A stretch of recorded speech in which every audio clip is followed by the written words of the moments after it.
Hi friends, ಎಲ್ಲರಿಗೂ ನಮಸ್ಕಾರ. ಬನ್ನಿ ಫ್ರೆಂಡ್ಸ್, ಶಾರದೆ ಸೀರಿಯಲ್ನ ಇವತ್ತಿನ ಸಂಚಿಕೆಯಲ್ಲಿ ಏನಾಗ್ತಿದೆ ಅಂತ ನೋಡ್ಕೊಬರೋಣ.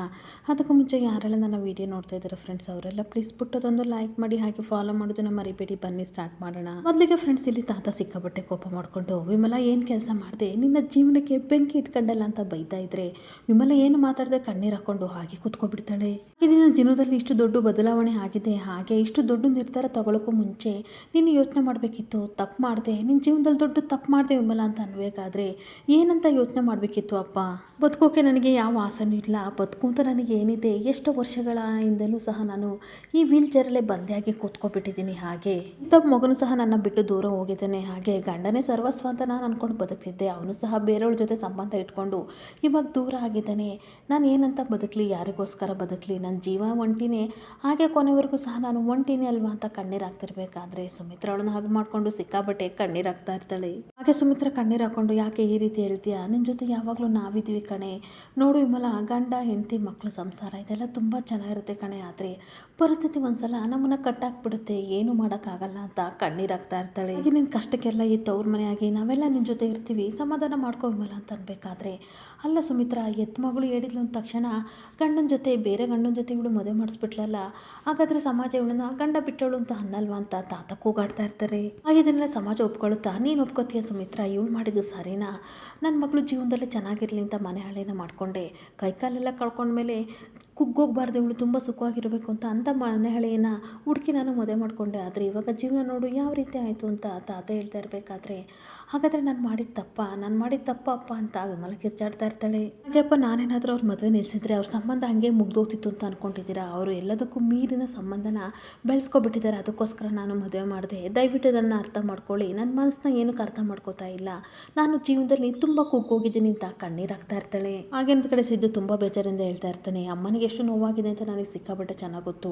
ಅವ್ರು ತೊಗೊಂಡಿರೋ ನಿರ್ಧಾರ ಸರಿನೋ ತಪ್ಪು ನನಗೆ ಗೊತ್ತಿಲ್ಲ, ಆದರೆ ಅಪ್ಪನ್ನ ಎಷ್ಟು ನಂಬಿದ್ರು, ನಮ್ಮದವರು ಮೋಸ ಮಾಡಿದಾಗ ಎಷ್ಟು ದುಃಖ ಆಗುತ್ತೆ ಅನ್ನೋದು ನನಗೆ ಮಾತ್ರ ಗೊತ್ತು ಅಂತ ಹೇಳ್ತಿರ್ಬೇಕಾದ್ರೆ ಕೋಪ ಮಾಡ್ಕೊಂಡು ಹೇಳ್ತಾ ಇರ್ತಾರೆ, ನೋಡು ಸಿದ್ದು, ನೀನು ನನಗೆ ಬುದ್ಧಿವಾದ ಹೇಳೋಕೆ ಬರಬೇಡ, ಎಲ್ಲ ಆಗಿದ್ದು ನಿನ್ನಿಂದಲೇ. ಯಾಕೆ ಅಂತಂದರೆ ನೀನು ನನ್ನ ಮೊಮ್ಮಗಳ ಭವಿಷ್ಯನ ಹಾಳು ಮಾಡಿದೆ, ಅದಕ್ಕೆ ನಿಮ್ಮಪ್ಪ ನನ್ನ ಮಗಳ ಭವಿಷ್ಯನ ಹಾಳು ಮಾಡಿದೆ, ಏನು ಮಾಡೋಕ್ಕಾಗಲ್ಲ, ಎಲ್ಲ ಮೇಲೂ ಹೇಳ್ತಾ ಇರೋದು ಒಂದೇ ರಕ್ತ ಅಂತ ಅಂದಾಗ ಸಿದ್ದುಗೆ ಸಿಕ್ಕಾಪಟ್ಟೆ ಬೇಜಾರಾಗ್ತಿದ್ರೆ ವಿಮಲಾ ಕೋಪ ಮಾಡ್ಕೊಂಡು, ಅಪ್ಪ ನನ್ನ ಮಗನ ಮಧ್ಯಕ್ಕೆ ಏನು ಕೇಳ್ತಿದ್ದೀರಾ ಅಂತ ಅನ್ಬೇಕಾದ್ರೆ, ಹೇಳಿದೆಲ್ಲ ಇನ್ನೇನು ಮಾಡಲಿ, ಇವ್ನು ಮಾಡಿದ್ದು ಸರಿನಾ, ದಶರಥ ಇವ್ರಿಗೋಸ್ಕರ ಏನೆಲ್ಲ ಮಾಡ್ದ, ಆದರೆ ಇವ್ರು ಮಾಡಿದ್ದೇನು ನಮ್ಮ ಮನೆಗೆ ಮೋಸ ಮಾಡಿದ್ರು ಅಂತ ಅನ್ಬೇಕಾದ್ರೆ ವಿಮಲಾ ಸಿಕ್ಕಾಪಟ್ಟೆ ಕೋಪ ಮಾಡಿಕೊಂಡು, ನನ್ನ ಮಗನ ಬಗ್ಗೆ ಮಾತಾಡಬೇಡಿ, ನನ್ನ ಮಗ ಏನು ಅಂತ ನನಗೆ ತುಂಬ ಚೆನ್ನಾಗಿ ಗೊತ್ತು, ಅವನು ಯಾವ ಹೆಣ್ಣಿಗೂ ಸಹ ಮೋಸ ಮಾಡಿಲ್ಲ, ಇಂಥ ಗಂಡನ ಪಡೆಯೋಕ್ಕೆ ಎಲ್ಲ ಹೆಣ್ಣು ಸಹ ತುಂಬ ಪುಣ್ಯ ಮಾಡಿರಬೇಕು, ಪ್ರತಿಯೊಂದು ಹೆಣ್ಣಿಗೂ ಸಹ ನಮ್ಮ ಸಿದ್ದು ಅಂತ ಗಂಡ ಸಿಗಲೇಬೇಕು ಅಪ್ಪ ಅಂತ ಕಣ್ಣೀರು ಹಾಕೊಂಡು ಹೇಳ್ತಾ ಇರ್ತಾಳೆ. ಹಾಗೆ ಕಣ್ಣೀರು ಹಾಕೊಂಡು ತುಂಬ ಹೆಮ್ಮೆಯಿಂದ ಹೇಳ್ತಾ ಇರ್ತಾನೆ, ತಾನು ಇಷ್ಟಪಟ್ಟು ಹುಡುಗಿನ ಮದುವೆ ಆಗೋಸ್ಕರ ತನ್ನ ಪ್ರಾಣನೇ ಅವನು ಪಣಕ್ಕಿಟ್ಟು ಹೋರಾಡಿದ್ದಾನೆ, ಅಂಥವ್ನ ಮೇಲೆ ನನಗೆ ಸಿಕ್ಕಾಪಟ್ಟೆ ಹೆಮ್ಮೆ ಇದೆ ಅಂತ ಅನ್ಬೇಕಾದ್ರೆ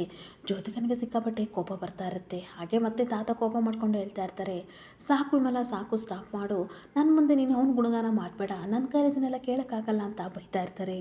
ಹಾಗೆ ಮತ್ತೆ ಕೋಪ ಮಾಡಿಕೊಂಡು, ಅವನೇನಂತ ಗನಂದಾರಿ ಕೆಲಸ ಮಾಡಿದ್ದಾನೆ ಅಂತ ಹೊಗಳ್ತಾ ಇದೆಯಲ್ಲ, ಮನೆ ಕೆಲಸಗಳನ್ನ ಪ್ರೀತಿಸಿ ಮದುವೆ ಆಗಿದ್ದಾನೆ, ಅದು ದೊಡ್ಡ ಮಹಾನ್ದಾರಿ ಕೆಲಸನ ಅಂತ ಅನ್ಬೇಕಾದ್ರೆ, ಅಪ್ಪ ಈ ರೀತಿ ಎಲ್ಲ ಮಾತಾಡಬೇಡಿ ಅಂತ ಅನ್ಬೇಕಾದ್ರೆ, ಸಾಕು ಮುಚ್ಚು ಬಾಯ, ನೀನು ಕಿರ್ಚಾಡಬೇಡ ಅಂತ ವಿಮಲನ್ ಬೈತಾ ಇರ್ತಾರೆ.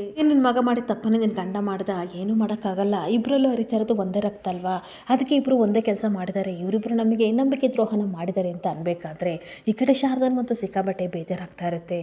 ಹಾಗೆ ಮತ್ತೆ ವಿಮಲ ಸಿಕ್ಕಾಬಟ್ಟೆ ಕೋಪ ಮಾಡಿಕೊಂಡು, ನೋಡಿಯಪ್ಪ, ನನ್ನ ಮಗನ ಬಗ್ಗೆ ಇನ್ನೊಂದು ಮಾತಾಡಿದ್ರು ನಾನು ಸುಮ್ಮನೆ ಇರಲ್ಲ, ಆ ಮನೇಲಿ ನಿಮ್ಮ ಜೊತೆ ಒಂಟಿಯಾಗಿರೋಕ್ಕಿಂತ ನನ್ನ ಮಗನ ಮೇಲೆ ಸುಖವಾಗಿರೋದೆ ಮೇಲು ಅಂತ ಅಂದಾಗ ಎಲ್ಲರಿಗೂ ಸಿಕ್ಕಾಬಟ್ಟೆ ಶಾಕ್ ಆಗ್ತಾ ಇರುತ್ತೆ. ಹಾಗೆ ಮತ್ತೆ ಕಣ್ಣೀರು ಹಾಕೊಂಡು ಈ ಕಡೆ ವಿಮಲ ಕೇಳ್ತಾ ಇರ್ತಾಳೆ, ಸಿದ್ದು ನಿಮ್ಮ ಮನೇಲಿ ಜಾಗ ಕೊಡ್ತೀಯಾ, ನಾನು ನಿಮ್ಮ ಮನೆಗೆ ಬರ್ಬೋದಾ, ಶಾರದಾ ಬರ್ಬೋದಾ ಅಂತ ಅಂದಾಗ, ಅಮ್ಮ ಈ ರೀತಿ ಅಂತಿರಲ್ಲ, ನೀವು ನಮ್ಮ ಮನೆಗೆ ಯಾವಾಗಿದ್ರು ಬರ್ಬೋದು ಅಂತ ಇಬ್ಬರು ಹೇಳಿದಾಗ ವಿಮಲನಿಗಂತೂ ಸಿಕ್ಕಾಬಟ್ಟೆ ಖುಷಿ ಆಗ್ತಾ ಇರುತ್ತೆ. ಶಾರದಾ ಹೇಳ್ತಾ ಇರ್ತಾಳೆ, ನೀವು ಬರೋದಿದ್ರೆ ನಿಜವಾಗ್ಲೂ ನಮ್ಮ ಮನೆಗೆ ದೇವ್ರು ಬಂದಾಗ ಆಗುತ್ತೆ, ಖಂಡಿತ ಬನ್ನಿ ಅಮ್ಮ ಅಂತ ಅನ್ಬೇಕಾದ್ರೆ ದಶರಥನಿಗೆ ಸಿಕ್ಕಾಪಟ್ಟೆ ಶಾಕ್ ಆಗ್ತಾ ಇರುತ್ತೆ. ಹಾಗಾದರೆ ಈ ಅಣ್ಣನ ಮನೆಗೆ ಬರಲ್ವಾ ಅಂತ ಅಂದಾಗ, ಇಲ್ಲ ಅಣ್ಣ, ಆ ಮನೇಲಿ ನನಗೆ ನೆಮ್ಮದಿ ಇಲ್ಲ, ಸಂತೋಷ ಇಲ್ಲ, ಬರೋ ಮನಸ್ಸು ಇಲ್ಲ, ನಾನು ಬರಲ್ಲ ಅಂತ ಅಂದಾಗ ಸುಮಿತ್ರಾ ಸಿಕ್ಕಾಪಟ್ಟೆ ಕಣ್ಣೀರು ಹಾಕೊಂಡು, ಹಾಗೆಲ್ಲ ಮಾತಾಡಬೇಡ್ವೆ, ನೀನು ಬರಲ್ಲ ಅಂತಂದರೆ ಆ ಮನೇಲಿ ನಗುನೂ ಇಲ್ಲ ಕಣೆ ನನಗೆ ಅಂತ ಕಣ್ಣೀರು ಹಾಕ್ಕೊಂಡು ಹಗ್ ಮಾಡಿಕೊಂಡು ಹೇಳ್ತಾ ಇರ್ತಾಳೆ. ಹಾಗೆ ನೀನು ಕಾಲು ಹಿಡ್ಕೊತೀನಿ ಕಣೆ, ಕೈ ಮುಗಿತೀನಿ, ಈ ರೀತಿ ಎಲ್ಲ ಅನ್ಬೇಡ, ಮನೆಗೆ ಹೋಗೋಣ, ಈ ಡಿಸಿಷನ್ನ ಚೇಂಜ್ ಮಾಡ್ಕೊ ಅಂತ ಅನ್ಬೇಕಾದ್ರೆ ವಿಮಲಾ, ಖಂಡಿತ ನಾನು ನಿನ್ನನ್ನು ಕಳಿಸಲ್ಲ, ಈ ಅಣ್ಣನ ಮನೆಗೆ ನೀನು ಬರಬೇಕು, ನಾವೆಲ್ಲ ನಿನ್ನ ಜೊತೆ ಯಾವಾಗಲೂ ಇರ್ತೀವಿ ಅಂತ ದಶರಥ ಹೇಳ್ತಿರ್ಬೇಕಾದ್ರೆ, ಇಲ್ಲ ಅಣ್ಣ ಸ್ವಲ್ಪ ದಿನ ಎಲ್ಲ ಸರಿ ಹೋಗುತ್ತೆ, ನನಗೆ ಬರೋ ಮನಸ್ಸಿಲ್ಲ, ದಯವಿಟ್ಟು ಸಿದ್ದು ಜೊತೆ ಹೋಗೋಕ್ಕೆ ಅವಕಾಶ ಮಾಡಿಕೊಡಿ ಅಂತ ಅನ್ಬೇಕಾದ್ರೆ ತಾತ ಸಿಕ್ಕಾಪಟ್ಟೆ ಕೋಪ ಮಾಡಿಕೊಂಡು, ಹೋಗು ಹೋಗು ಚೆನ್ನಾಗಿ ಹೋಗು ಆಯಿತಾ, ಅವನಿಗೆ ಕೆಲಸ ಕಾರ್ಯ ಇಲ್ದಲೇ ಓಡಾಡ್ತಾ ಇದ್ದಾನೆ, ಅಂಥದ್ರಲ್ಲಿ ನಿನ್ನನ್ನು ಸಾಕ್ತಾನ, ಒಂದೆರಡು ದಿನ ಆದಮೇಲೆ ನಿನಗೆ ಬುದ್ಧಿ ಬರುತ್ತೆ, ಆಮೇಲೆ ತನ್ನ ಪಾಡಿ ತಾನು ಅಪ್ಪನ ಮನೆಯೇ ಬೇಕು ಅಂತ ಖಂಡಿತ ಬರ್ತೀಯ ಬಿಡು ಅಂತ ಕೂಗಾಡ್ತಾ ಇರ್ತಾರೆ. ಹಾಗೆ ದಶರಥ ಹೇಳ್ತಾ ಇರ್ತಾನೆ, ಇನ್ನೊಂದ್ಸಲ ಯೋಚನೆ ಮಾಡು ವಿಮಲ, ಅವನಿಗೆ ಸಿಕ್ಕಾಪಟ್ಟೆ ಕಷ್ಟ ಆಗುತ್ತೆ ಅಂತ ಅಂದಾಗ, ಕಷ್ಟದ ಸುಖನ ನನಗಂತೂ ಗೊತ್ತಿಲ್ಲ ಅಣ್ಣ, ನಾನಂತೂ ನಿಮ್ಮ ಮೇಲೆ ಜವಾಬ್ದಾರಿ ಇರೋಕ್ಕೆ ಇಷ್ಟ ಇಲ್ಲ ಅಂತ ಅಂದಾಗ ತಾತನಿಗೆ ಸಿಕ್ಕಾಪಟ್ಟೆ ಶಾಕ್ ಆಗ್ತಾ ಇರುತ್ತೆ. ಅಪ್ಪನಿಗೆ ಅವ್ರದ್ದೇ ಆಟ ಹೆಚ್ಚಾಗಿದೆ ಅಣ್ಣ, ಹಾಗೆ ಕಟ್ಕೊಂಡು ಗಂಡನು ಸಹ ನಾನು ಬಿಟ್ಟು ದೂರ ಹೋದ, ಇವಾಗ ನನ್ನ ಮನಸ್ಸಿಗೆ ಸಿಕ್ಕಾಪಟ್ಟೆ ನೋವಾಗಿದೆ, ನೋಡು ಸಿದ್ದು ಇಲ್ಲೇ ಇದ್ದರೆ ನನ್ನ ಮನಸ್ಸಿಗೆ ಸಿಕ್ಕಾಪಟ್ಟೆ ಕಷ್ಟ ಆಗ್ತಿದೆ, ನಾನು ಒಂಟಿಯಾಗಿರ್ಬೇಕಂತ ಅಂದ್ಕೊಂಡಿದ್ದೀನಿ, ದಯವಿಟ್ಟು ನಿನ್ನ ಮನೆ ಕರ್ಕೊಂಡು ಹೋಗು ಅಂತ ಕಣ್ಣೀರಾಗ್ತಿರ್ಬೇಕಾದ್ರೆ ಸಿದ್ದು ಕಣ್ಣಲ್ಲೂ ಸಹ ಸಿಕ್ಕಾಪಟ್ಟೆ ನೀರು ಬರ್ತಾ ಇರುತ್ತೆ. ಹಾಗೆ ಶಾರದಾ ಕಣ್ಣೀರು ಹಾಕೊಂಡು ಸುಮಿತ್ರನ ಹತ್ರ ಹೇಳ್ತಾ ಇರ್ತಾಳೆ, ಸುಮಿತ್ರಮ್ಮ ನೀವು ಬೇಜಾರು ಮಾಡ್ಕೋಬೇಡಿ, ಏನೇನೋ ಆಗೋಯ್ತು, ಆದರೆ ವಿಮಲಮ್ಮನ ನಮ್ಮ ಮನೇಲಿ ಖಂಡಿತ ಚೆನ್ನಾಗಿ ನೋಡ್ಕೋತೀವಿ ಅಂತ ಅಂದಾಗ, ಈ ಕಡೆ ಅಣ್ಣ ಹಾಗೆ ಸುಮಿತ್ರ ಸಿಕ್ಕಾಪಟ್ಟೆ ಕಣ್ಣೀರು ಹಾಕ್ತಾ ಇರಬೇಕಾದ್ರೆ ಸಮಾಧಾನ ಮಾಡಿ ಸಿದ್ದು ಅಮ್ಮನ ಕರ್ಕೊಂಡು ಹೋಗ್ತಾ ಇರ್ತಾನೆ. ಹಾಗೆ ವಿಮಲ ಮತ್ತೆ ಆರತಿ ಇಬ್ಬರು ಸಹ ಹೋಗ್ತಾ ಇರೋದನ್ನ ನೋಡಿ ತಾತ ಸಿಕ್ಕಾಪಟ್ಟೆ ಕಣ್ಣೀರು ಹಾಕ್ತಿರ್ಬೇಕಾದ್ರೆ ಈ ಕಡೆ ಜ್ಯೋತಿಕಾ ಸಿಕ್ಕಾಪಟ್ಟೆ ಕೋಪ ಮಾಡ್ಕೊಂಡು, ತಾತ ಈ ಥರ ದೊಡ್ಡ ಡ್ರಾಮಾ ನಡೆಯುತ್ತೆ ನಮ್ಮ ಮನೇಲಿ ಅಂತ ನಾನು ಅಂದ್ಕೊಂಡಿರಲಿಲ್ಲ, ಮುರಳಿ ಮಾವ ನೋಡಿ ಎಷ್ಟು ಚೀಪಾಗಿರೋ ಕೆಲಸ ಮಾಡಿದ್ದಾರೆ ಅಂತ ಬೈತಾ ಇರ್ತಾಳೆ. ಈಗ ನಮ್ಮ ಮಾನ ಮರ್ಯಾದೆ ಎಲ್ಲ ಹೋಯ್ತು, ಇದೆಲ್ಲ ಆಗೋಕ್ಕೆ ಆ ಶಾರದನೇ ಕಾರಣ ಅಂತ ಅಂದಾಗ, ಮುಚ್ಚು ಬಾಯ್ ಜ್ಯೋತಿಕಾ, ಶಾರದಾ ತಾನೇ ಏನು ಮಾಡ್ತಾಳೆ ಅಂತ ಅಂದಾಗ, ನೀವು ಕೇಳ್ಕೊಂಡ್ರ ವೈದೇಹಿ ಆಂಟಿ ಅವಳಿಗೆ ಕೈ ಮುಗ್ದು ಹೇಳ್ತಿದ್ರು ತಾನೇ, ನಿನ್ನಿಂದನೇ ಅಕ್ಕನೆದ್ರು ನನಗೆ ಮದುವೆ ಆಗಂಗಾಯಿತು, ನೀನಿಲ್ಲ ಅಂತ ಅಂದಿದ್ರೆ ಏನೇನೋ ಆಗ್ತಿತ್ತು, ತುಂಬ ಥ್ಯಾಂಕ್ಸ್ ಅಂತ ಹೇಳಿದ್ರಲ್ಲ, ಅದ್ರ ಅರ್ಥ ಏನು ತಾತ, ಹಾಗಾದರೆ ಇವರಿಬ್ಬರು ಸಂಬಂಧ ಶಾರದನಿಗೆ ಮುಂಚೆನೇ ಗೊತ್ತಿತ್ತು ಅಲ್ವಾ ಅಂತ ಹೇಳ್ತಾ ಇರ್ತಾಳೆ. ಹಾಗೆ ನಿಜವಾಗ್ಲೂ ಅವರಿಬ್ಬರು ಸಂಬಂಧ ಇವಳಿಗೆ ಗೊತ್ತಿತ್ತು ಅಂತ ಅನ್ಸುತ್ತೆ, ಅಂಥವಳಾಗಿದ್ದರೆ ನಮ್ಮೆಲ್ಲರ ಮುಂದೆ ಹೇಳ್ಬೇಕಿತ್ತು, ಅದು ಬಿಟ್ಟು ಮದುವೆ ಮುಹೂರ್ತ ಬರೋವರೆಗೂ ಏನು ಕಾಯಬೇಕಿತ್ತು, ಬೇಕು ಬೇಕಂತಲೇ ಇವಳು ಇಲ್ಲಿ ಡ್ರಾಮಾ ಮಾಡಿದಾಳೆ ಅಂತ ಶಾರದಾ ಮೇಲೆ ಇಲ್ಲಿ ಸಲ್ಲದ ಆರೋಪನ ವಹಿಸ್ತಾ ಇದ್ರೆ ತಾತನಿಗೆ ಮಾತ್ರ ಸಿಕ್ಕಾಬಟ್ಟೆ ಕೋಪ ಬರ್ತಿದ್ರೆ ಸುಮಿತ್ರ ಮಾತ್ರ ವಿಮಲ ನೆನ್ಕೊಂಡು ಕಣ್ಣೀರಾಗ್ತಾ ಇರ್ತಾಳೆ. ಹಾಗೆ ಸುಮಿತ್ರನು ಸಹ ಸಿಕ್ಕಾಬಟ್ಟೆ ಕೋಪ ಮಾಡ್ಕೊಂಡು ಎಲ್ಲದಕ್ಕೂ ಶಾರದನ ಮೇಲೆ ಆರೋಪನ ಹೊರಿಸ್ಬೇಡ, ಸುಮ್ಮನೆ ಇರು ಅಂತ ಅಂದಾಗ, ಇಲ್ಲ ನಾನು ನಿಜ ಹೇಳ್ತಾ ಇರೋದು, ಅವಳು ಬೇಕು ಬೇಕು ಅಂತಾನೆ ಮುರಳಿ ಮಾವನ ಮದುವೆನ ಮುಂದೆ ಇಟ್ಕೊಂಡು ಈ ರೀತಿ ಡ್ರಾಮಾ ಮಾಡ್ತಿದ್ದಾಳೆ ಅಂತ ಅಂದಾಗ, ನಿನ್ನ ಯೋಚನೆಗಳಿಗೆ ತಲಾ ಬುಡನೇ ಇಲ್ಲ, ಈ ರೀತಿ ಮಾತಾಡ್ತೀಯಾ ಅಂತ ದಶರಥ ಬೈತಾ ಇರ್ತಾನೆ.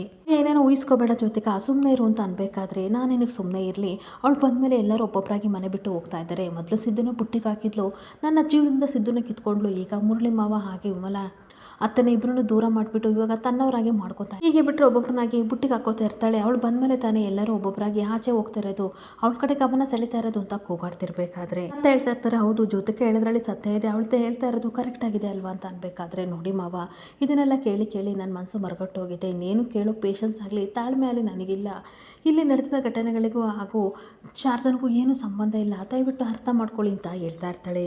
ಏನೇ ಆಗಲಿ ಅಮ್ಮ, ವಿಮಲತನಿಗೆ ಇಂಥ ಪರಿಸ್ಥಿತಿ ಬರಬಾರ್ದಿತ್ತು, ಮುರಳಿ ಮಾವ ಮದುವೆ ಆಗಲಿಲ್ಲ ಅಂತಂದರೆ ನಮ್ಮ ಮನೇಲಿ ಅಚ್ಚುಕಟ್ಟಾಗಿ ಇರ್ಬೋದಿತ್ತು, ಎಲ್ಲ ಕಷ್ಟಗಳನ್ನು ಸಹ ಮುರಳಿ ಮಾವನೇ ಅತ್ತೆದ ನೋಡ್ಕೋತಾ ಇದ್ರು, ಇವಾಗ ಸಿದ್ದು ಜೊತೆ ಹೋಗಿದ್ದಾರಲ್ವ, ಆ ಚಿಕ್ಕ ಮನೇಲಿ ಆ ವೀಲ್ ಚೇರಲ್ಲಿ ಯಾವ ರೀತಿ ಇರ್ತಾರೋ ನನಗಂತೂ ಗೊತ್ತಿಲ್ಲ, ಸಿಕ್ಕಾಪಟ್ಟೆ ಕಷ್ಟ ಆಗುತ್ತೆ ಅಂತ ಹೇಳ್ತಾ ಇದ್ರೆ ಸುಮಿತ್ರನಿಗೆ ಮಾತ್ರ ಸಿಕ್ಕಾಪಟ್ಟೆ ಕಣ್ಣೀರು ಬರ್ತಾ ಇರುತ್ತೆ.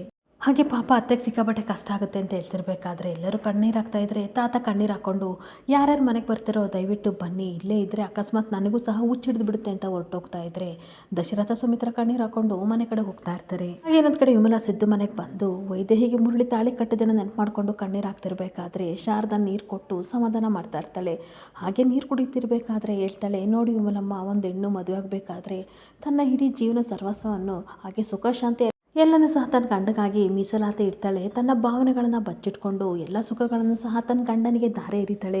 ಆ ಗಂಡನಾದವನು ಬೇರೆ ಸಂಬಂಧ ಇಟ್ಕೊಂಡಾಗ ಎಷ್ಟು ಕಷ್ಟ ಆಗುತ್ತೆ, ಎಷ್ಟು ನೋವಾಗುತ್ತೆ ಅಂತ ನನಗೆ ತುಂಬ ಚೆನ್ನಾಗಿ ಗೊತ್ತು ಅಂತ ಹೇಳ್ತಿರ್ಬೇಕಾದ್ರೆ ಇನ್ನೊಂದು ಕಡೆ ಸಿದ್ದು, ಅಲ್ಲಮ್ಮ, ಒಂದು ಹೆಣ್ಣಿಗೆ ಈ ರೀತಿ ಅನ್ಯಾಯ ಆದರೆ ಹಾಗೆ ಇನ್ನೊಬ್ಬರ ಜೊತೆ ಸಂಬಂಧ ಇಟ್ಕೊಂಡಾಗ ಅವಳಿಗೆ ಎಷ್ಟು ಸಂಕಟ ಆಗುತ್ತೆ ಅನ್ನೋದು ನನಗೆ ತುಂಬ ಚೆನ್ನಾಗಿ ಗೊತ್ತು, ಅಂಥದ್ರಲ್ಲಿ ನೀನು ಮದುವೆನೇ ಮಾಡಿಸ್ಬಿಟ್ಟಲ್ಲಮ್ಮ, ಅವರಿಬ್ಬರಿಗೂ ಮದುವೆ ಮಾಡಿಸ್ತಲೇ ಇದ್ದಿದ್ರೆ ಎಷ್ಟೋ ಚೆನ್ನಾಗಿತ್ತು, ಅದಕ್ಕೆ ಅವಕಾಶನೂ ಇತ್ತಲ್ಲಮ್ಮ ಅಂತ ಅಂದಾಗ, ಅಲ್ಲ ಸಿದ್ದು, ನಾನೇನಾದರೂ ಮದುವೆ ಮಾಡಿಸ್ಲಿಲ್ಲ ಅಂತಂದರೆ ನಮ್ಮ ಜೀವನ ಮೊದಲಿನ ಥರ ಏನಾದರೂ ಆಗ್ತಿತ್ತೇನೋ ಅಂತ ಅಂದಾಗ ಸಿದ್ದುಗೆ ಸಿಕ್ಕಾಬಟ್ಟೆ ಬೇಜಾರಾಗ್ತಾ ಇರುತ್ತೆ. ಹಾಗೆ ಮತ್ತೆ ವಿಮಲ ಹೇಳ್ತಾ ಇರ್ತಾಳೆ, ಏನು ಗೊತ್ತಾ ಸಿದ್ದು, ನೀನು ಶಾರದನ ಮನಸಾರೆ ಪ್ರೀತಿ ಇಷ್ಟ ಬಂದು ಐಷಾರಾಮಿ ಜೀವನನ ಬಿಟ್ಟು ಅವಳಿಗೋಸ್ಕರ ಇಲ್ಲಿಗೆ ಬಂದೆ, ಇದು ಕಣೋ ನಿಜವಾದ ಪ್ರೀತಿ ಅಂತ ಅಂದರೆ ಅದಲ್ಲ, ಆದರೆ ನಿಮ್ಮಪ್ಪ ಇಷ್ಟು ಜೊತೆ ನನ್ನ ಜೊತೆ ಇದ್ದು ಬೇರೆ ಹುಡುಗಿ ಜೊತೆ ಸಂಬಂಧ ಇಟ್ಕೊಂಡಿದ್ದ ಅದು ನಿಜವಾದ ಪ್ರೀತಿ ಅಂತ ಅಂದ್ಕೊಂಡಿದ್ದೇನೋ, ಖಂಡಿತ ಇಲ್ಲ, ನನಗೆ ಅನಿಸುತ್ತೆ ಸಿದ್ದು, ಇಷ್ಟು ದಿನ ನಿಮ್ಮಪ್ಪ ತೋರಿಸ್ತಿದ್ದು ಪ್ರೀತಿ ಕಾಳಜಿ ಎಲ್ಲ ನಾಟಕ ಅಂತ ನನಗಿವಾಗ ಅರ್ಥ ಆಗ್ತಿದೆ ಅಂತ ಹೇಳ್ಕೊಂಡು ಕಣ್ಣೀರು ಹಾಕ್ತಿದ್ರೆ ಸಿದ್ದು ಶಾರದನೂ ಸಹ ವಿಮಲಮ್ಮನ ನೋಡಿಕೊಂಡು ಕಣ್ಣೀರು ಹಾಕ್ತಾ ಇರ್ತಾರೆ. ಹಾಗೆ ಹಾಗೆ ಇನ್ನೊಂದು ಕಡೆ ಜ್ಯೋತಿಕಾ ಮನೆಗೆ ಬಂದು ನಡೆದಿದ್ದ ಘಟನೆ ಎಲ್ಲನೂ ಸಹ ಪಾರಿಜಾತನಿಗೆ ಹೇಳ್ತಿರ್ಬೇಕಾದ್ರೆ ಅವಳಿಗಂತೂ ಸಿಕ್ಕಾಬಟ್ಟೆ ಖುಷಿಯಾಗಿ ಹೇಳ್ತಾ ಇರ್ತಾಳೆ, ನೋಡು ಗೋಲ್ಡಿ, ನನಗಂತೂ ಸಿಕ್ಕಾಬಟ್ಟೆ ಖುಷಿ ಆಗ್ತಿದೆ, ಇದೇ ಖುಷಿಗೆ 2 ಲೋಟ ಹಾಲು ಹಾಗೆ 2 ಕೆಜಿ ಸಕ್ಕರೆ ತಿನ್ನಬೇಕು ಅಂತ ಅನ್ನಿಸ್ತಿದೆ ಅಂತ ಅಂದಾಗ, ಸಕ್ಕರೆ ಏನಕ್ಕೆ ತಿಂತೀಯ ಗ್ರಾನಿ, ಮೈಸೂರು ಪಾಕನೇ ತಂದ್ಕೊಡ್ತೀನಿ, ತಿಂದು ಎಂಜಾಯ್ ಮಾಡು. ನನ್ನ ಜೀವನಕ್ಕೆ ಅಡ್ಡಾಗಿ ಮುಳ್ಳಾಗಿ ನಿಂತಿರೋರೆಲ್ಲರೂ ಸಹ ಒಬ್ಬೊಬ್ಬರಾಗಿ ಈ ಮನೆಯಿಂದ ದೂರ ಆಗ್ತಿದ್ದಾರೆ. ಮೊದಲು ಸಿದ್ದು ದೂರ ಆದ, ನೆಕ್ಸ್ಟು ವಿಮಲತ್ತೆ ಹಾಗೆ ಮುರಳಿ ಭಾವ ಎಲ್ಲ ದೂರ ಆದರು. ನನಗಂತೂ ಸಿಕ್ಕಾಬಟ್ಟೆ ಖುಷಿ ಆಗ್ತಿದೆ, ಈ ಖುಷಿಗೆ 1-2 ಸ್ಟೆಪ್ ಹಾಕಬೇಕು ಇಲ್ಲೇ ಅಂತ ಅನ್ನಿಸ್ತಿದೆ ಅಂತ ಹೇಳ್ತಿರ್ಬೇಕಾದ್ರೆ, ಹೌದು ನನಗೂ ಅಷ್ಟೇ ಖುಷಿ ಆಗ್ತಿದೆ. ಅಲ್ಲ ಒಳ್ಳೊಳಗೆ ಇಷ್ಟೊಂಥರ ಮುರಳಿ ಮಾಡಿದ್ದಾನಲ್ಲ, ನಮಗೆ ಗೊತ್ತೇ ಆಗಲಿಲ್ಲ.